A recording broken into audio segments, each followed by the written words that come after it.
ជំរាបសួរអ្នកគ្នាស្វាគមន៍មកកាន់ channel របស់ខ្ញុំបានម្ដងទៀតហើយអ្នកនរគ្នាអំបែនអូខេថ្ងៃនេះគឺខ្ញុំមកធ្វើការប្រាប់ជាមួយនឹង event ថ្មីទៅដល់អ្នកទាំងអស់គ្នាទៀតហើយជាពិសេសបាទគឺជា event ពេជ្រពណ៌ស្វាយគ្នាយើងបាទតិចគ្នាយើងថា event ពេជ្រពណ៌ស្វាយហ្នឹងគឺវាផុតអីចឹងណា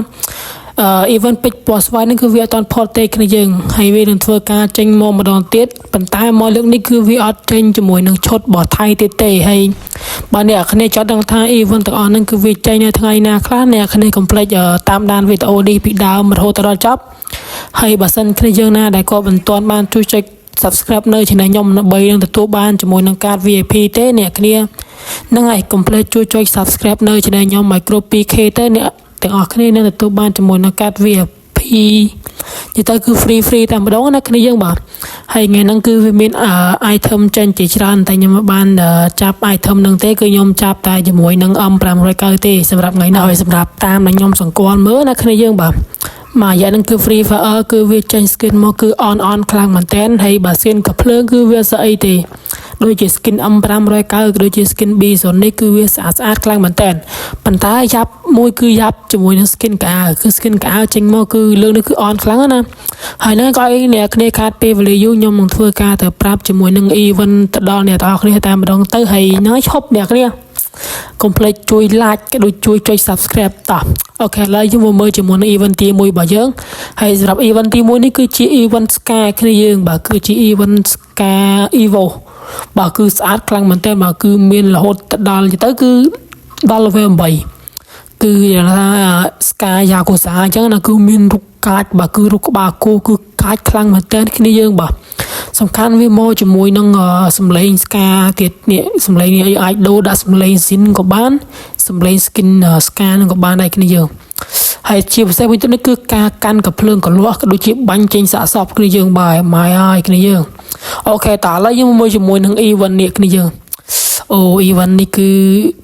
ដូចជាមិនជឿមិនសូវជឿប្រហែលនេះគ្នាយើងបាទ event season 1 នេះប៉ុន្តែបើវាចេញ moment ក៏លយដែរគ្នាយើងបាទគឺវាលេងថាវាចេញគ្រប់ season ហើយយើងចាប់អីចឹងណាហើយសម្រាប់ event មួយនេះខ្ញុំអត់ហ៊ានធានាថាវាចេញថ្ងៃណាទេតាមថ្ងៃគេដាក់មកគឺវាចេញនៅខែ2ឆ្នាំ2026បាទអូខេឥឡូវយើងមកមើលជាមួយនឹងឈុតនេះទាំងអស់គ្នាបាទគឺមានឈុត season 1 season 2បាទគឺ season 3ទាំងយឺតទាំងប្រុសទាំងស្រីហ្មងណាគ្នាយើងបាទហើយនេះគឺជា skin XM8 free បាទគឺគេ free នៅខែ12 event នេះគេ Valentine Day ឯគ្នាយើងបាទខែរងាគឺខ្ញុំអត់សូវចាំដែរទេថា event នឹងឈ្មោះគេប៉ុន្តែគេនឹង free ជាមួយនឹង skin កំភ្លើងជាច្រើនដូចជា Ska XM8 ស្នប់ពីក្របគេនឹងគឺ free យើងណាជាពិសេសគឺ MP Sai Lucky ណាគឺក៏គេ free ឲ្យយើងដែរជាមួយនឹង MP Sai Lucky អ្នកគ្នាមើលត្រួសទៅអ្នកគ្នាយើងបាទគឺ MP Sai ហ្នឹងគឺសុទ្ធតែគេ free យើង free ហើយអូខេឥឡូវយើងមកមើល event ប្រចាំខែ12បាទ event ប្រចាំខែរងាណា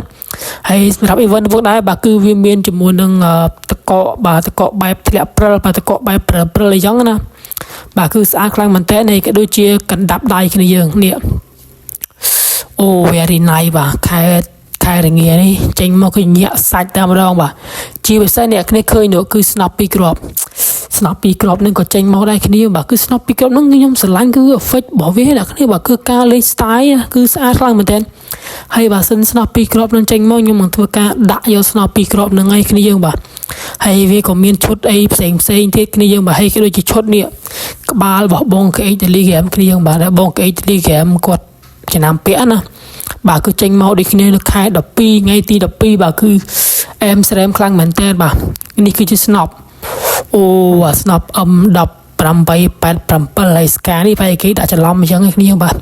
ស្កានេះមិនមែនប្រភេទស្កាបែបព្រិលតកទេបើ AK ខ្ញុំជឿថាចេញមកឲ្យយើងចាប់ free អញ្ចឹងទៅតែបើស្កាដូចជាមិនទេបាទស្កាគឺដូចជាមិនទេបាទស្កាអត់ទេ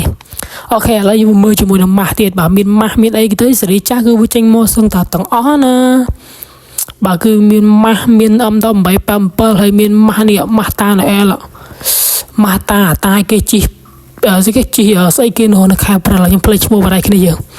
បាទគឺចេញមកគឺ MM ខ្លាំងមែនតើហើយកន្លែងចាប់នោះគឺវាចេញជាលក្ខណៈបែបនេះគ្នាយើងវាចេញជាលក្ខណៈដូច2022ដែរអញ្ចឹងណាគឺ M ស្រែមខ្លាំងមែនតើនេះមិនមែន2022គ្នាយើង2022 2020បាទគឺនេះវាដាក់យើងចាប់អញ្ចឹងណាហើយក្នុង event នេះគឺ skin ច្រើនណាស់គ្នាយើងបាទអូខេតោះឥឡូវមកមើលជាមួយនឹង event ពេជ្រពណ៌ស្វាយដែលជា event ចុងក្រោយគេបង្អស់របស់យើងតែម្ដងហើយនេះserver យើងគឺចេញមកគឺខកចិត្តខ្លាំងមែនទែនបាទគឺវាដាក់របស់ថៃមកអញ្ចឹងណាខ្ញុំក៏ឃើញរបស់ថៃនេះមកគឺខ្ញុំងាងតែម្ដងបាទគឺឆ្កែសុតអីចឹងណាប៉ុន្តែក៏យើងបន្ទោសគេបានដែរអាស្រ័យគឺប្រទេសគេគឺវាបាញ់បាន champion គ្នាយើងបាទគឺវាបាញ់បានលេខ1អញ្ចឹងណាបានគេដាក់ឲ្យវានេះសម្រាប់ event នោះផងដែរគឺវានឹងធ្វើការតម្លាក់មកម្ដងទៀតគ្នាយើងបាទគឺនេះគឺវាមានឈុតជាច្រើនអញ្ចឹងណាគ្នាយើងបាទគឺវាមានឈុតនិយាយទៅឈុតស្អាតច្រើនខ្លាំងមែនទែនដើម្បីឲ្យយើងដូរណាហើយសម្រាប់ពេជ្រគឺអ្នកដែលគាត់បានដូរបាទគឺអែមគាត់ទុកពេជ្រសិនទៅកុំខ្វល់វានឹងធ្វើការចេញឲ្យយើងម្ដងទៀតនៅថ្ងៃទី14ខែ12នៅថ្ងៃគ្នាយើងថ្ងៃទី14ខែ12ចាំខ្ញុំនិយាយច្បាស់គ្នាយើងបាទគឺថ្ងៃទី14ខែ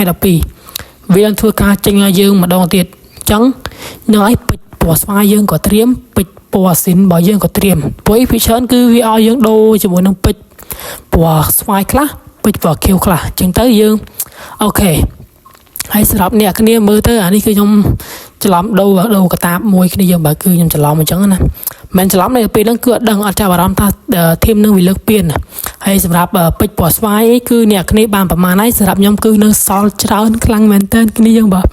ហើយគ្នាយើងនៅសល់ប្រមាណហើយកុំភ្លេច comment ខាងក្រោមហើយហ្នឹងហើយវីដេអូនេះមកដែរគឺមានតែប៉ុណ្្នឹងទេហើយជួបគ្នានៅវីដេអូក្រោយបាយបាយអ្នកគ្នា